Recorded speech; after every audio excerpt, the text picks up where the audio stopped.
हिमालय की दुर्गम पर्वतमालाओं के बीच एक ऐसी घाटी स्थित है जिसकी उत्पत्ति स्वयं रहस्य से ढकी हुई मानी जाती है। आज जिसे हम नेपाल की राजधानी के रूप में जानते हैं, वह क्षेत्र कभी जलमग्न था, एक अथाह झील जिसके गर्भ में सर्प जाति का वास बताया जाता है। समय के प्रवाह के साथ यह जल पीछे हटा, लेकिन अपने साथ अनगिनत रहस्य छोड़ गया। इसी घाटी में बसा वह नगर जिसे संसार काठमांडू के नाम से पहचानता है, आज यूनेस्को द्वारा संरक्षित धरोहरों और गूढ़ तांत्रिक परंपराओं का केंद्र है। यह केवल एक शहर नहीं है, यह एक जीवित स्मृति है। यहाँ की गलियों, घाटों और श्मशानों में ऐसी कथाएं सांस लेती हैं जिन्हें सुनने वाले अब गिने चुने ही रह गए हैं। इस भूमि का हृदय है एक ऐसा तीर्थ जहां मृत्यु और मोक्ष आमने सामने खड़े दिखाई देते हैं। बागमती नदी के तट पर स्थित वह प्राचीन धाम जिसे शिव की उपस्थिति का साक्षात प्रतीक माना जाता है, पशुपतिनाथ। यह स्थान सिर्फ पूजा का केंद्र नहीं बल्कि चेतना की एक परत है। कहा जाता है कि इस पूरे नगर का प्रत्येक कण शिव तत्व से स्पंदित है, लेकिन समय के साथ ये कहानियां धुंधली पड़ती चली गईं। फिर आया वह दिन जिसने सब कुछ हिला दिया। अप्रैल 2015, दोपहर का वह क्षण जब धरती ने अपना संतुलन खो दिया। कुछ ही पल में इमारतें, बाजार, घर और वर्षों की स्मृतियां मलबे में बदल गईं। हजारों प्राण उसी मिट्टी में समा गए। पूरा काठमांडू विलाप कर रहा था, परंतु इस महासंकट के बीच एक विचित्र तथ्य सामने आया। एक ऐसा स्थल जिस पर इस विनाश का कोई प्रभाव नहीं पड़ा। जब सब कुछ टूट रहा था, तब बागमती के किनारे स्थित वह शिवधाम अडिग खड़ा रहा, मानो किसी अदृश्य कवच ने उसे घेर रखा हो। मंदिर परिसर में प्रवेश करते ही एक के बाद एक कतार में सैकड़ों शिव प्रतीक दिखाई देते हैं, जैसे समय स्वयं वहां रुक गया हो। स्थानीय परंपराओं और नेपाल महात्म्य में वर्णित कथाएं बताती हैं कि यहां स्थित शिव का स्वरूप मनुष्य द्वारा निर्मित नहीं है। वह किसी राजा या आर्ष द्वारा स्थापित नहीं हुआ। यह प्रतीक स्वयं धरती से उद्भूत हुआ, एक स्वयंभू सत्ता के रूप में, और यही कारण माना जाता है कि यह भूमि शिव की प्रिय बन गई। कथा कहती है कि एक युग में देवाधिदेव ने कैलाश त्याग कर पृथ्वी की ओर प्रस्थान किया। किसी अज्ञात आकर्षण ने उन्हें इस घाटी तक खींच लाया। बागमती के तट की शांति, प्रकृति की गहराई और ऊर्जा की तीव्रता ने उन्हें बांध लिया। समय बीतता गया, पर शिव लौटे नहीं। देवलोक में चिंता फैल गई। तब विष्णु ने अपनी दिव्य दृष्टि से खोज की, और जो दृश्य सामने आया वह अद्भुत था। महादेव ने स्वयं को एक वन्य प्राणी के रूप में परिवर्तित कर लिया था। वे चेतना की गहरी अवस्था में लीन थे, मानो स्वयं प्रकृति बन चुके हों। जब उन्हें वापस ले जाने का प्रयास किया गया तो वह रूप अचानक चंचल हो उठा और दिशाओं को तोड़ता हुआ भागा। विष्णु ने उन्हें रोकने की चेष्टा की, और उसी क्षण उस रूप का एक अंग उनके हाथ में रह गया। अगले ही पल वह रूप विलीन हो गया। जहां वह दिव्य अंश पृथ्वी से स्पर्श करता है, वहां कालांतर में एक अलौकिक प्रतीक प्रकट हुआ। यही वह लिंग स्वरूप है जिसे आज पशुपतिनाथ के मुखलिंग के रूप में जाना जाता है। एक ऐसा केंद्र जहां शिव के अनेक आयाम समाहित हैं। मान्यताओं के अनुसार यह स्वरूप साधारण नहीं है।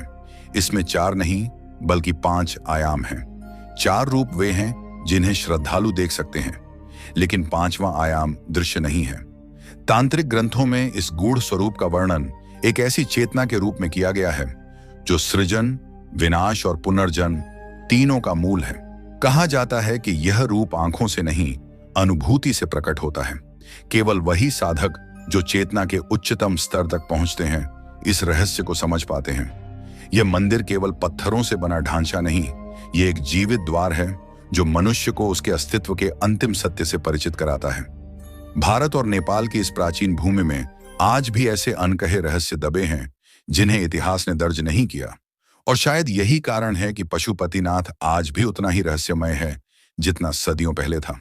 समय की परतों के नीचे दबे कुछ सत्य ऐसे होते हैं जो इतिहास नहीं कहलाते। वे केवल फुसफुसाहट बनकर पीढ़ियों तक जीवित रहते हैं। द मिस्ट्री वर्ल्ड उन्हीं भूली बिसरी फुसफुसाहटों को फिर से स्वर देता है, जहां हर कथा सभ्यता की एक छुपी हुई नस को उजागर करती है। अब चलिए लौटते हैं उस भयावह क्षण में जब सन 2015 में पृथ्वी ने स्वयं को झकझोर दिया था। नेपाल की घाटी कांप रही थी। काठमांडू की सांसें मानो थम गई थीं। हर दिशा में मलबा, हर गली में चीखें, और हर चेहरा मृत्यु से साक्षात्कार कर रहा था। लेकिन उस तबाही के बीच भी कुछ स्थान ऐसे थे जहां कंपन ने प्रवेश नहीं किया, जैसे किसी अदृश्य शक्ति ने उन्हें चारों ओर से घेर रखा हो। पशुपतिनाथ की तरह ही एक और रहस्यमय भवन उस प्रलय से अछूता रहा। दूर से देखने पर वह महल प्रतीत होता है, पर भीतर छुपा सत्य ईंट पत्थर से कहीं आगे है। यह है कुमारी निवास, एक ऐसा स्थान जहां एक जीवित बालिका को देवी के स्वरूप में स्वीकार किया जाता है। उस दिन भी इस भवन के भीतर अजीब सी शांति व्याप्त थी, ऐसी निस्तब्धता जो सामान्य नहीं हो सकती, मानो कोई प्राचीन चेतना चारों दिशाओं में प्रहरी बनकर खड़ी हो। काठमांडू की पुरानी गलियों में एक परंपरा सांस लेती है, जिसे सुनकर मन असहज हो उठता है। यह ऐसी रीति है जिसमें बचपन अचानक छीन लिया जाता है। महज 5 वर्ष की एक बालिका, जो अभी दुनिया को पहचानना ही सीख रही होती है, अचानक अपनी मां की छाया से अलग कर दी जाती है। बिना किसी प्रश्न का उत्तर दिए उसे ले जाया जाता है एक ऐसे कक्ष में जहां समय भी ठहर जाता है। कमरे की दीवारें मौन हैं, वातावरण भारी है, और पुराने दीपकों की मध्यम लौ उस बच्ची के डर को और गहरा कर देती है। उसकी आंखें अंधकार में कुछ ढूंढती हैं, हाथ कांपते हैं, सांसें अनियमित हो जाती हैं। तभी एक आकृति प्रकट होती है, एक साधक, नेत्र बंद किए, प्राचीन मंत्रों का उच्चारण करता हुआ। शब्द केवल ध्वनि नहीं लगते, वे मानो किसी अदृश्य सत्ता को आमंत्रित कर रहे हों। बच्ची कुछ कहने ही वाली होती है कि अचानक उसके भीतर कुछ बदलने लगता है। यह भय नहीं है, यह ऊर्जा है, एक तीव्र तरंग जो उसकी रगों में दौड़ जाती है। डर विलीन हो जाता है, आंखों में तेज उभर आता है। वह विस्मय से पूछती है, मेरे भीतर यह क्या जाग रहा है? मुझे ऐसा क्यों लग रहा है जैसे कोई और मेरे अस्तित्व में प्रवेश कर रहा हो? साधक नेत्र खोलता है, चेहरे पर हल्की मुस्कान के साथ वह कहता है, अब तुम केवल एक बालिका नहीं हो, तुम्हारे भीतर दुर्गा की चेतना अवतरित हो चुकी है। तुम इस भूमि की कुमारी हो। यह कोई साधारण विश्वास नहीं, यह एक ऐसी परंपरा है जो सदियों से जीवित है। कुमारी का चयन केवल उम्र या सौंदर्य से नहीं होता, उसके भीतर एक अदृश्य शक्ति का संकेत खोजा जाता है। मान्यता है कि शाक्य समुदाय की कुछ कन्याएं इस दिव्य चेतना को धारण करने में सक्षम होती हैं। काठमांडू की हवा में एक और रहस्य तैरता है, इस परंपरा की उत्पत्ति। किंवदंतियां बताती हैं कि मल वंश के एक शासक ने एक असामान्य स्वप्न देखा था। उस स्वप्न में देवी ने स्वयं प्रकट होकर कहा था, मेरे लिए एक निर्मल पात्र चुनो जिसके माध्यम से मैं पृथ्वी पर निवास कर सकूं। और उसी स्वप्न से जन्म हुआ एक जीवित देवी की परंपरा का। लेकिन यह दिव्यता स्थायी नहीं होती। जैसे ही शरीर में परिवर्तन की आहट आती है, मान्यता है कि देवी की चेतना उस देह को त्याग देती है, क्योंकि जहां मन अस्थिर हो वहां वह शक्ति टिक नहीं सकती। तब खोज शुरू होती है एक नई आत्मा की, एक और बालिका, एक और कुमारी। कुमारी निवास सिर्फ एक भवन नहीं, यह एक रहस्यमय संसार है जहां सामान्य मनुष्य का प्रवेश निषिद्ध है। हर गलियारा, हर द्वार किसी न किसी गुप्त विधान को समेटे हुए है। यहाँ की साधनाएं सामान्य पूजा से परे हैं। ये तंत्र के उन मार्गों से जुड़ी हैं जिनके विषय में बहुत कम लोग जानते हैं। इन्हीं गूढ़ परंपराओं के केंद्र में एक नाम उभरता है, नारा देवी मंदिर, जहां श्वेत काली की आराधना होती है। कहा जाता है कि यह स्थान आज भी गुप्त साधनाओं का केंद्र है, जहां रात के अंधेरे में कुछ अनकहे अनुष्ठान अब भी जीवित हैं। और एक प्राचीन कथा यह भी कहती है कि पाटन का एक शासक कभी इन्हीं जंगलों में ऐसी शक्ति से टकराया था जिसने उसका जीवन ही बदल दिया।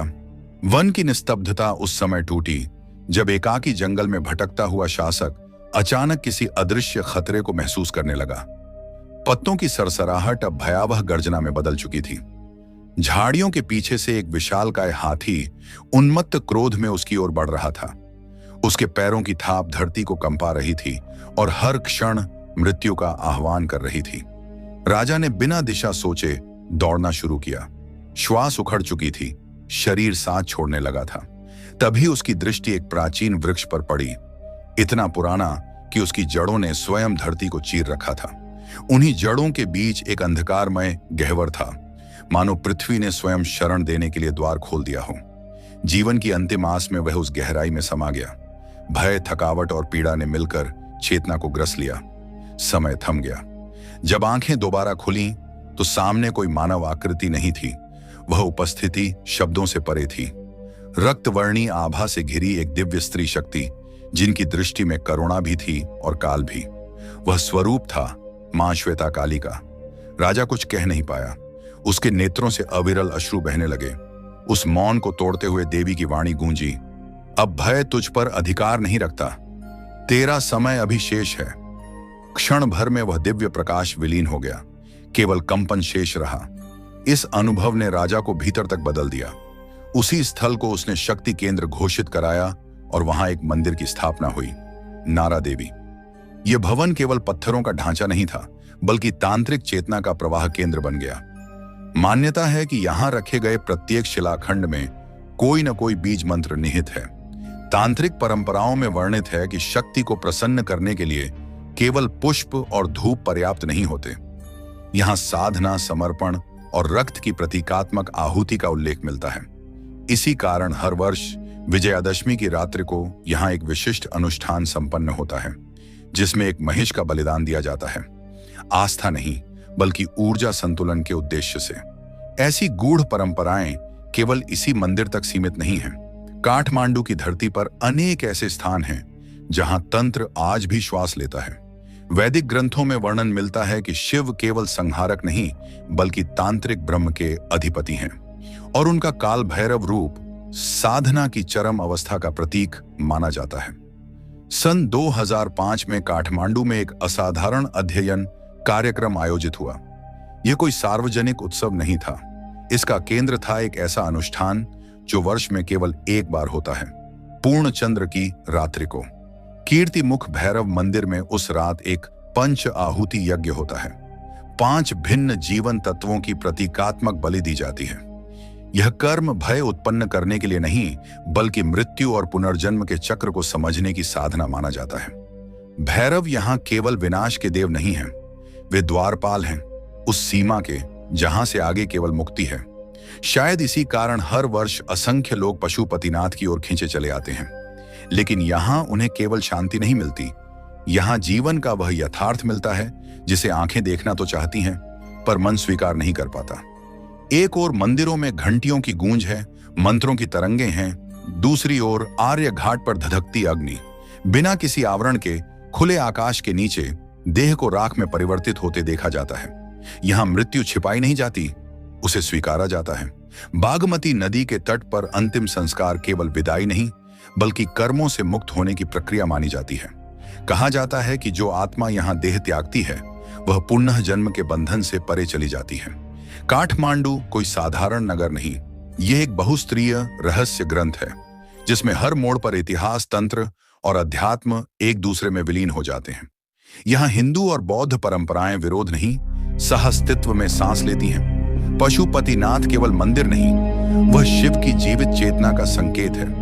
यहाँ की वायु में भी साधना का कंपन है जो भीतर सोई चेतना को झकझोर देता है। यदि शिव से जुड़े अन्य रहस्यमय स्थलों और उनके गूढ़ स्वरूपों को जानने की जिज्ञासा आपके भीतर जाग चुकी है तो समझ लीजिए आप अगला पर्दा उठाने के लिए तैयार हैं। अपने अनुभव, प्रश्न या अनुभूति को शब्द दीजिए और यदि आप भी इतिहास की भूली परतों को छूना चाहते हैं तो द मिस्ट्री वर्ल्ड आपके लिए खुला है। हम फिर लौटेंगे किसी और अनदेखे सत्य के साथ।